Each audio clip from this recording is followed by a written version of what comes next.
아멘. 날씨가 무척 계속 덥습니다. 건강히 조심하시고 신앙생활도 게을리하지 마시길 바랍니다. 서로 옆 사람과 이렇게 한번 인사합시다. 참된 예배자가 됩시다.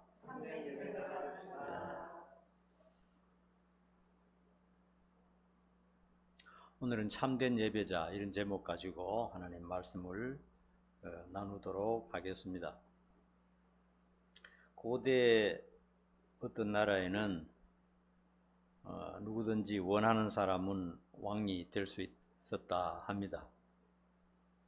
그리고 임기가 마치면은 반드시 사형을 시켰다는 그런 설화가 있어요. 그 말 속에 담긴 뜻이 뭐냐? 권력이라고 하는 것은 결코 쉬운 것이 아니다. 권력을 잡은 사람은 그런 대가를 받게 될 것이다 하는 것을 가르쳐주는 그런 교훈입니다. 재벌이나 권력을 가졌던 사람들이 마지막에 좋지 않게 끝나는 것들을 많이 봅니다. 이스라엘의 역대 왕들이나 조선시대의 역대 왕들을 보면 많은 악을 저질러요. 특별히 사람을 많이 죽였어요. 이 모양 저 모양으로. 그리고 거기에 대한 심판을 마지막에 받게 되는 것을 볼 수가 있습니다. 그러므로 세상적인 권세나 부자 되는 것이나 인기 있는 것, 이런 것들이 결코 인생의 목적이 되어서는 안 된다 하는 것을 분명히 알 수가 있습니다. 여러분, 인생이 짧습니까? 깁니까? 금방 지나가죠? 오늘 우리 진기 오랜만에 왔는데 내가 처음에 초등학교 2학년 때가 3학년 때가 봤는데 벌써 애기 아빠가 돼 있다고 생각하니까 참 세월이 유수와 같다 하는 생각이 듭니다. 얼굴 모습은 옛날 그대로인데 세월이 몇십 년이 흘렸어요. 그렇게 세월이 빨라요. 30대 됐죠? 조금 있으면 40입니다. 살아보면 압니다. 지나가면 조금 지나면 금방 40이 돼요. 우리의 짧은 인생 한 세상을 이 세상에 사는데 진정한 목적이 무엇이냐 하는 것입니다. 여러분, 목적이 뭐예요? 하나님께서는 우리에게 분명한 목적을 가르쳐 주셨습니다. 마태복음 22장 37절 38절을 보면 예수께서 이르시되 내 마음을 다하고 목숨을 다하고 뜻을 다하여 주 너의 하나님을 사랑하라 하셨으니 이것이 크고 첫째 되는 계명이요. 이렇게 말씀하셨어요. 세상 사람들은 무슨 목적을 가지고 사는지 정확하게 모르겠어요. 물어보면 한번 물어보세요. 목적이 무엇입니까?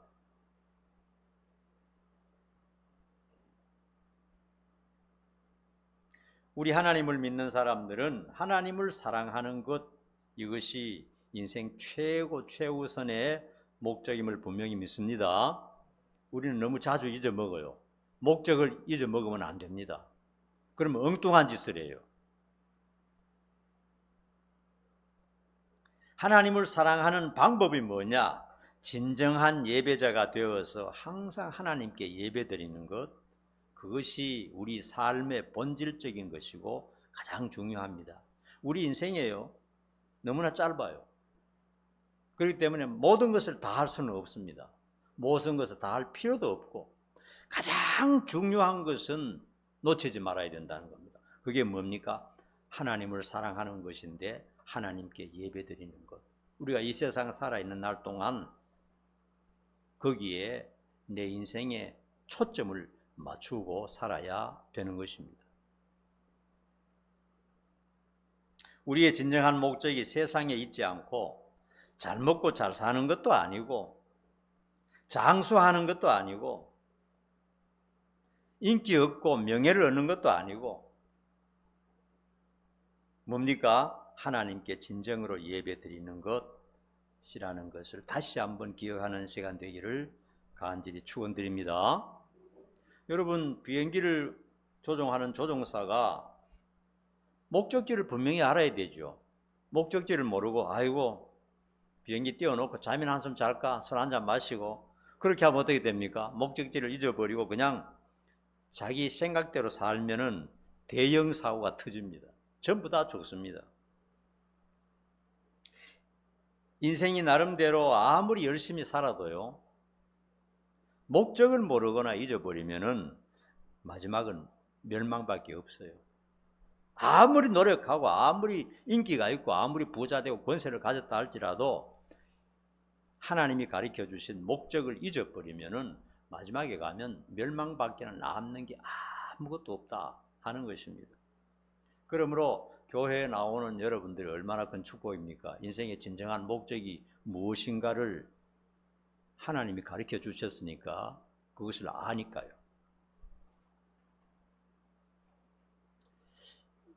예배하는 것이 인생의 목적인데 예배 종류에 대해서 한번 생각해 봅시다. 모든 것을 다 예배로 해서는 안 되고 한 3가지 정도 생각해 볼 수 있습니다. 꼭 실천해야 되는 것입니다. 첫 번째가 개인적으로 하나님 앞에 예배 드리는 겁니다. 개인적인 예배. 큐티를 한다거나 성경을 읽는다거나 기도하거나 회개하는 것, 그것을 할 때 나 혼자 독백으로 하는 게 아니고 하나님을 의식하면서 하나님 앞에서, 하나님은 안 보이지만은 계십니다. 하나님 앞에서 그런 행위를 하는 것 그 자체가 예배입니다. 혼자서 하는 예배입니다. 그러므로 성도들은 매일 개인적으로 하나님 앞에 예배를 드리면서 살아가야 하는 것이고 또 그렇게 살고 있습니다. 다시 한번 대답해 보세요. 내 인생의 가장 중요한 목적이 뭐라고요? 누구를 사랑하는 것? 하나님을 사랑하는 것. 왜 삽니까? 하나님을 사랑하기 위해서 사는 겁니다. 그게 우리 예수 믿는 사람들의 목에서 그냥 나와야 돼요. 당신 왜 살아요? 잘 먹고 잘 살기 위해서 살죠. 돈 많이 벌어서 편하게 살기 위해서 살죠. 그게 아니죠. 하나님을 사랑하기 위해서 삽니다. 그 목적에서 이탈되면 탈선하는 겁니다. 그래서 개인적인 예배를 매일 드리도록 해야 됩니다. 그것이 잘 안 되고 있다면 어디가 문제인가 자기 자신을 진단해보고 오늘부터 시작해야 됩니다. 이와 같이 개인적인 예배는 숨 쉬는 것이나 밥 먹는 것과 같이 중요하다. 매일 해야 되는 것이다 하는 것입니다. 그 다음에 두 번째로는요, 어떤 예배가 있나, 소그룹 모임이 있습니다. 소그룹 모임. 예수님의 이름으로 기도하면서 소그룹으로 모이는 모임이 있잖아요. 양육을 한다거나 훈련을 한다거나 성경 공부나 세일 모임, 이런 모임을 할 때는 세상 모임과 달라서 꼭 기도를 하고 시작합니다. 기도하는 이유가 뭡니까? 예수님 우리와 함께 해 주십시오. 우리끼리 모인 게 아니고 주님이 우리의 중심입니다 하는 거잖아요. 주님이 가운데 계시면 두 사람이 모여도 주님이 그 가운데 계신다고 그랬거든요. 내 이름으로 모인 곳에는 나도 그들 중에 있느니라. 두세 사람이 내 이름으로 모인 곳에는. 그러므로 주님이 주인공이 되면 거기가 예배가 되는 겁니다. 꼭 뭐 찬송 부르고 뭐 어떤 격식을 차리지 않아도, 설교하지 않아도 소그룹으로 모여서 뭐 모임을 한다거나 대화를 한다거나 그럴 때 주님이 주인공으로 계시면 그 모임 자체가 바로 예배가 되는 것입니다. 세 번째로는요, 오늘 우리가 드리는 공동 예배입니다. 숫자가 많든 적든 식구가 전부 모여서 함께 드리는 공적인 예배가 있습니다. 이것은 예수님 당시로부터 시작해서 오늘날에 이르기까지, 그리고 세상 끝날 때까지 계속될 것입니다. 이 공적인 예배가 쓰러지면요, 교회도 쓰러지고 성도들의 신앙도 다 없어져 버려요. 지금 유럽의 모습이 그런 거잖아요. 영국 같은 곳에는 한때 85%, 90%에 육박하는 국민들이 기독교인이었어요. 그때는 전 세계로 선교사를 보내고 그렇게 됐고, 근데 지금은 5%, 3%도 안 될 거예요. 옛날에 그 큰 교회들은 전부 무슬림 교회당이 되든지 아니면은 술집으로 변해 있습니다. 가보진 않았지만은 들었어요. 독일이나 프랑스도 마찬가지고요. 기독교인이라고 찾아볼 수 있는 게 별로 없어요. 왜 그러냐? 공적인 예배가 없어져 버렸어요. 공동체 숫자가 많든 적든 전체가 모여서 일정한 격식을 갖추어서 예배드리는 것입니다. 공적인 예배는 모이는 시간이 있어요. 그리고 찬양이 있고 기도가 있고 설교와 헌금, 축도 그런 격식들을 통해서 하나님을 경배하는 것입니다. 여러분 찬양을 드릴 때도요. 의미 없이 하면 안 됩니다. 곡조만 부르면 안 되고요. 가사를 생각을 해야 돼요. 가사의 의미를 생각하면 은혜가 됩니다. 오늘 이제 처음 오늘 부르는 찬양을 보니까요. 나는 그런 찬양이 있는 줄도 몰랐어요. 영과 진리로 예배하라 하는 그런 찬양인 것 같은데 그런 찬양이 있는 줄도 몰랐는데 그 성경을 딱 따서 이렇게 찬양 가사를 만들었고 그 보니까 가사를 딱 생각하니까 은혜가 돼요. 그 찬양 부를 때 곡만 하면 안 되고 꼭 가사를 보면서 그렇게 의미를 생각해야 됩니다.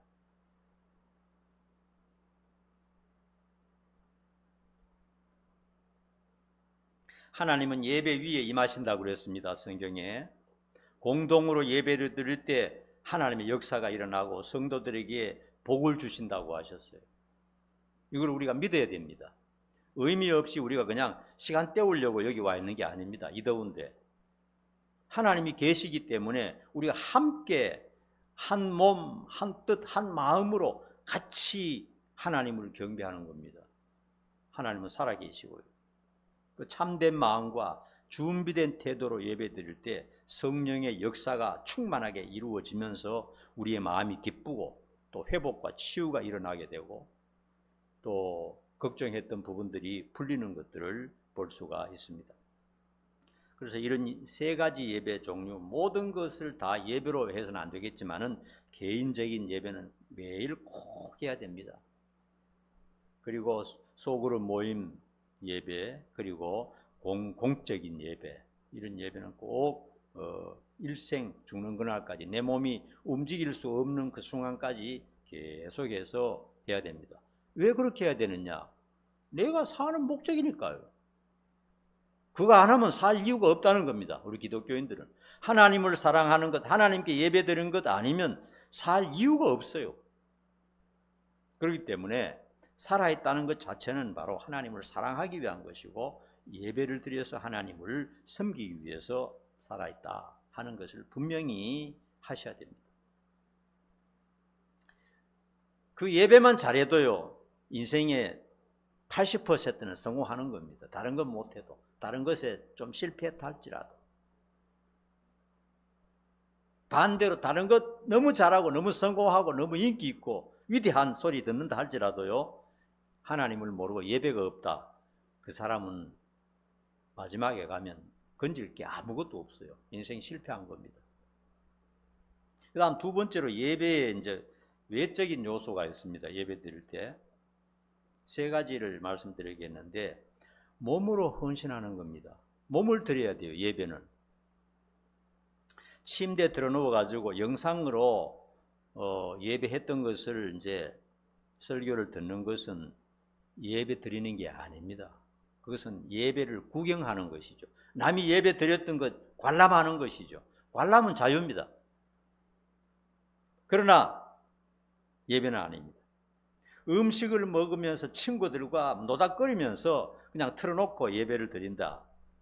안 되는 거죠. 자동차를 타고 가면서 자동차 안에도 TV가 있잖아요. 뭐 세계적인 목사님들이 나와서 설교하고 뭐 수백 명의 그 오케스트라와 또 찬양단이 막 하는 찬양 그런 예배를 들을 수도 있어요. 그러나 자동차를 타고 가면서 드린 그런 예배는 진정한 예배가 될 수가 없습니다. 예배를 구경하는 것밖에 안 돼요. 다른 사람이 예배 드리는 거 구경하는 것밖에 안 돼요. 구경하는 거하고 관람하는 거하고 예배를 드리는 거하고는 다릅니다. 물론 특별한 상황이 있을 수 있습니다. 내가 너무 아프다든지 너무 아파서 못 일어난다든지 아니면 또 아기를 낳아서 꼼짝하지 못하고 누워있다든지 그럴 때는 영상으로 예배를 드려도 하나님이 좋아하실 겁니다. 그런데 특별한 사정이 아닌 이상, 내 몸이 건강한 이상은 몸으로 헌신을 해야 됩니다. 여러분 여기 왜 앉아 있느냐? 지금 여러분이 제물입니다. 제물.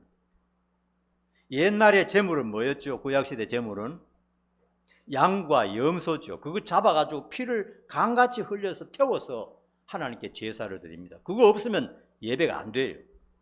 근데 신약시대에는 그런 거 없습니다. 성령을 받은 우리 사람 한 사람이 제물입니다.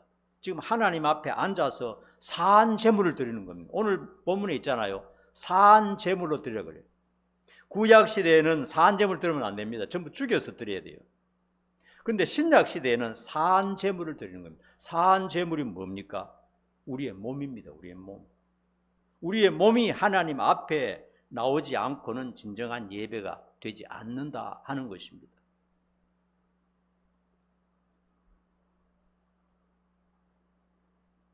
그 다음에 몸의 헌신이고 그 다음에 시간의 헌신입니다. 예배 드릴 때 시간 바치는 것을 아까워해서는 안 됩니다. 옛날 이스라엘 사람들은요, 제사를 드리기 위해서 꼭 예루살렘 성전으로 가야 했습니다. 그러면 옛날에 교통이 불편하니까 며칠 혹은 몇 달씩 걸려서 그 예배에 참석합니다. 그리고 그 예배에 참석하는 것을 자기 인생의 최고의 가치와 목적으로 생각했어요. 시편 120편부터 시작해서 쭉 뒤에까지 보면 전부 성전으로 가는 노래거든요. 성전으로 가면서 얼마나 흥분되고 감사해서 부르는 노래들이 나옵니다. 시편에 보면 하나님이 계시는 성전으로 간다는 것이 얼마나 행복하고 기쁘고 즐거우냐. 우리는 하나님 만나러 간다. 이런 의식으로 갔어요. 그러니까 가는 그 자체가 예배입니다. 여러분. 시간을 바치는 것이 예배예요. 여러분 차를 타고 온다든지 준비를 해서 걸어온다든지 그 시간 드리는 예배를 위해서 움직이는 그 자체가 예배입니다. 여러분. 얼마나 귀한지 모릅니다. 그리고 하나님 앞에 앉아서 이렇게 조용히 앉아서 지금 제물이 되어 있는 겁니다. 제물은 뭐 움직이면 안 되겠죠. 그렇다고 움직이지 말라는 건 아닙니다. 제물은 조용히 하나님 앞에 내 몸을 드리면서 시간을 바치는 겁니다. 여러분 데이트할 때 여기 결혼 안 한 사람 아무도 없네. 다 결혼식 한 번씩 다 해본 사람들이네. 사랑하는 사람과 데이트할 때 시간을 투자해야 됩니다. 딱 만났다. 시계 보면서 시간이 없는데 빨리 가야 돼. 이러면 어떻게 되겠어요? 사랑하지 않는다는 겁니다. 오래 못 갑니다. 저도 옛날에 데이트를 한 경험이 있는데 어떤 사람과 데이트를 했는데 시간이 금방 가버려요. 그래서 그냥 12시 되면 집에 가야 되잖아요. 12시가 금방 가버리는 겁니다. 시간이. 그 사람 저 뒤에 앉아 있어요.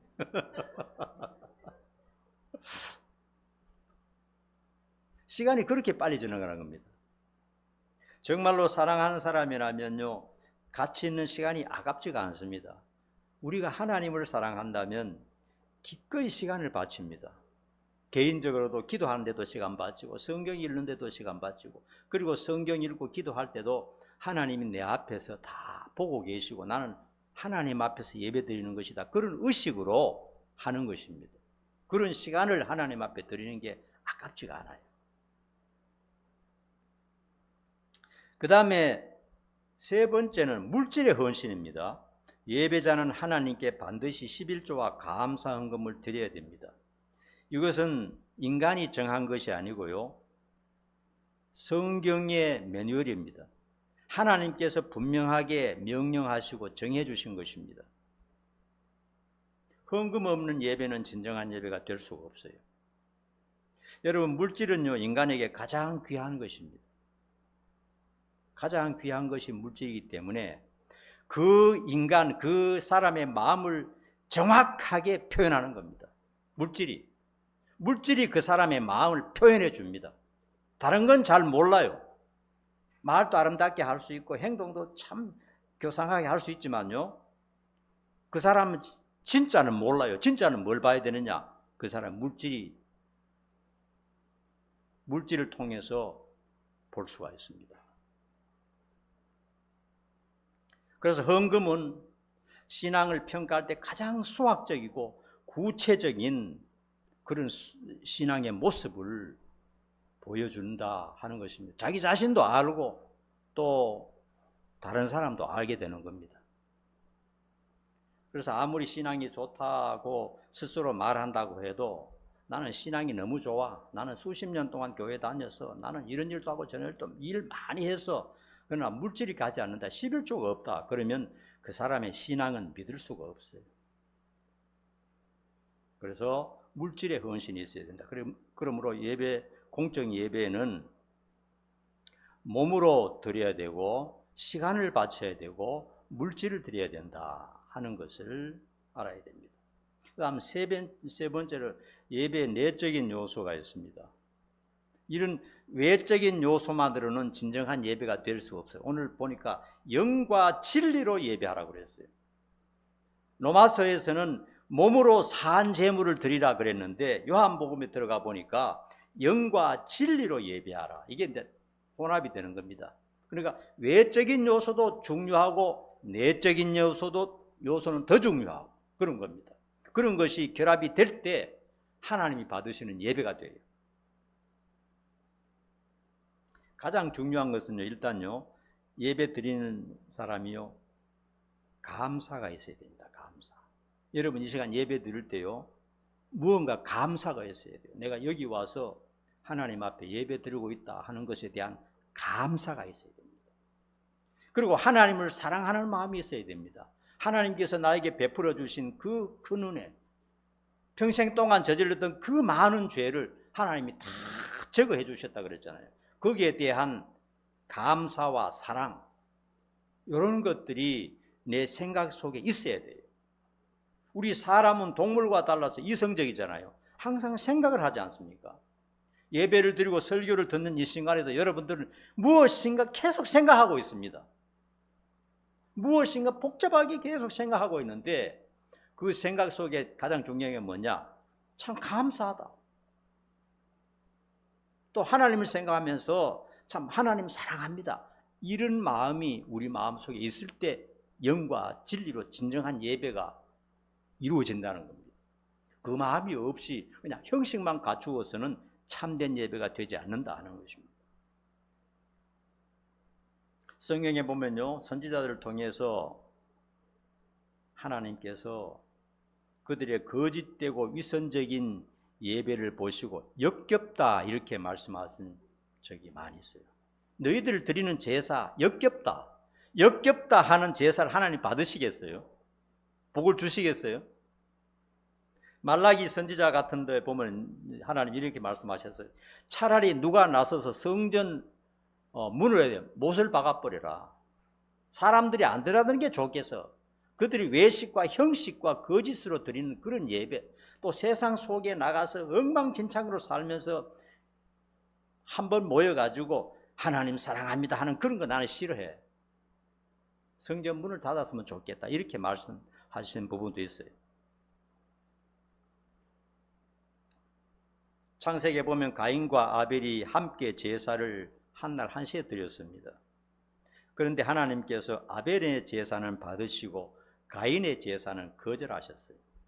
형제인데 그 받으시고 안 받으시는 걸 어떻게 압니까? 그때 당시에는 불이죠. 받으시는 예배는 불이 하늘에서 내려와서 재물을 태워버립니다. 그럼 하나님 받으신 거고, 아무것도 없으면 하나님 안 받으시는 거예요. 그러니까 아벨의 제사는 하나님이 기뻐서 받으시고 가인의 제사는 하나님이 거절하셨어요. 그러니까 모든 예배 형식을 갖췄다고 다 받는 게 아니고 하나님이 받으시는 예배가 있고 안 받으시는 예배가 있다 하는 것입니다. 그러므로 여러분, 예배에 대해서 성경적인 매뉴얼을 우리가 잘 알고 바로 드려야 됩니다. 마음의 자세도 굉장히 중요합니다. 영어로 드리는 예배에 대해서 조금 더 생각해 보면요, 첫째, 영혼을 다하여 예배를 드리라 하는 것입니다. 그러니까 내 스스로, 우리는 이성적인 존재잖아요. 마음을 다해서 드려야 되고 정성을 바쳐야 되고 최선을 다해서 준비해서 예배를 드려야 되는 겁니다. 준비해서. 여러분, 뭔가 중요한 거 할 때, 직장에 가서도 중요한 거 할 때 뭔가 집중해서 최선을 다하잖아요. 되면 안 되고 아이고 하다가 집어 던져버리고 또 한숨 소파에 누워서 잠자고 이러면 직장 생활이 되겠습니까? 안 되잖아요.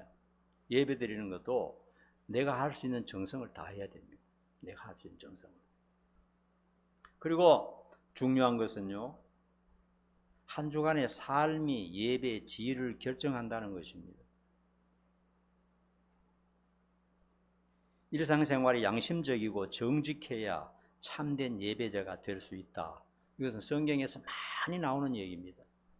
세상 속에서 직장생활에서 위선적이고 거짓되고 사악하게 살면서 주일날 와서 예배 드린다. 그러면 하나님 그거 싫어하신다 그랬어요.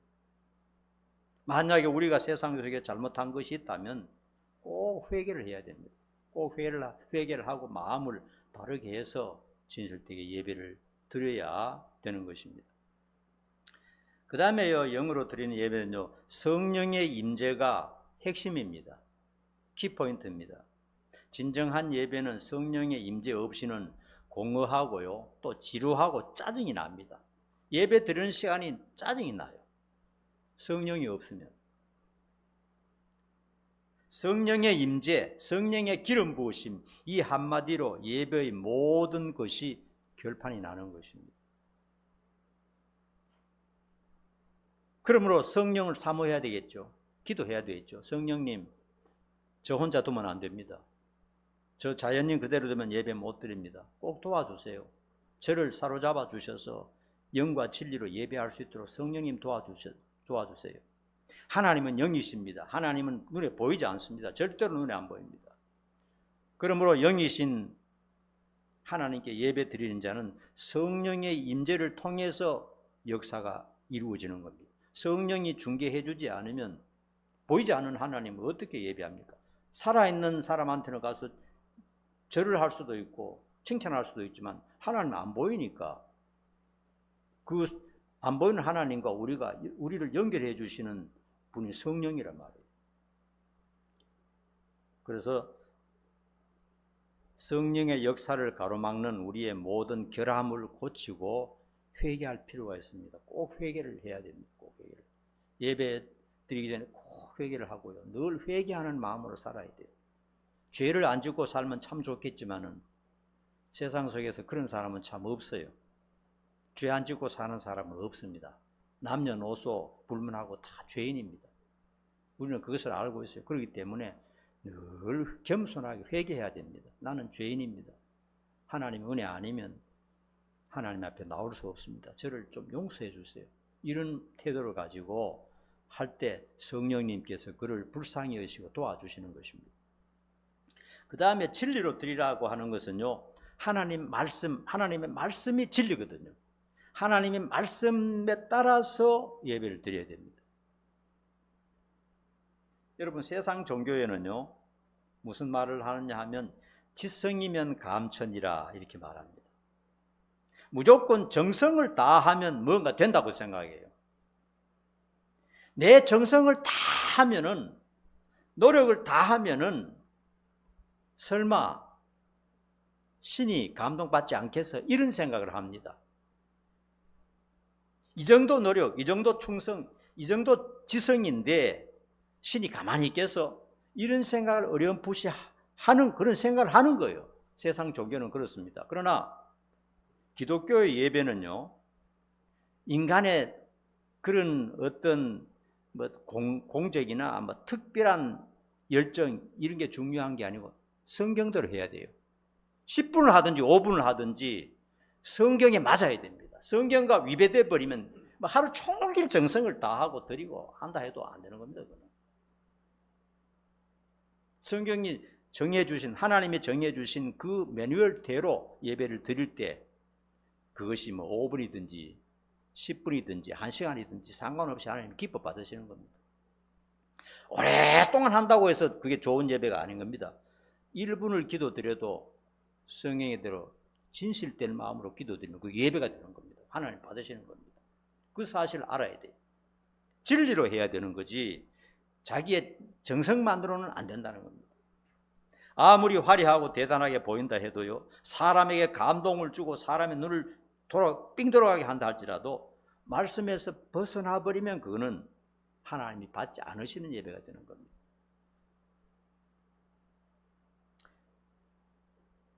생각해 보면요, 우리의 인생은 참 짧은 것 같습니다. 영원한 세상과 비추어 볼 때 참 금방 흘러가는 그런 물과 같은 것 같아요. 그러나 그 짧은 인생이지만은 그 가장 중요한 목적을 알고 그 목적을 실천하면서 산다면 굉장한 것입니다. 귀중한 것입니다. 그게 뭡니까? 하나님을 사랑하는 것. 내 짧은 인생, 그리고 내가 앞으로 남은 인생, 최고 중요한 것은 하나님을 사랑하기 위해서 산다. 직장 생활을 하든지 가정 생활을 하든지 뭐 누구를 만나든지 간에 하나님 사랑하는 것이 내 인생의 최고 중요한 것이다. 다른 것은 전부 부수적인 것이고 잠깐이다 없어지는 것 전부 다. 이 세상에서 아무리 중요한 것이라 할지라도 그거 얼마 못 가요. 하나님을 사랑하는 것은 영원한 것이거든요. 나는 왜 사는가? 왜 살아야 하는가? 무엇을 위해서 사는가? 내 인생 목적이 무엇인가? 물었을 때 한번 따라합시다. 마음을 다하고 뜻을 다하고 힘을 다하여 하나님을 사랑하는 것이다. 이것이 따라합시다. 나의 목적이다. 절대로 잊지 마시기 바랍니다. 그 목적을 이루기 위해서는 참된 예배자가 되어서 평생을 참 예배를 하나님께 드리는 성도들이 되어야 하는 것입니다. 기도하겠습니다. 하나님께서 우리에게 참된 목적이 무엇인가를 성경을 통해서 가르쳐 주셨습니다. 마음을 다하고 뜻을 다하고 힘을 다하고 정성을 다해서 주 하나님을 사랑하라. 이것이 첫째 되는 계명이라고 분명히 말씀하셨고, 하나님을 사랑하는 방법은 바로 참된 예배자가 되어서 참 예배를 매일 드리는 것이라고 가르쳐 주셨습니다. 우리 성도들이 목적에서 이탈하지 않게 하시고 세상에서 무엇을 하든지 간에 가장 중요한 목적에 더 성실할 수 있는 우리 성도들 되도록 도와주시옵소서. 예수님 이름 받들어 간절히 기도하옵나이다.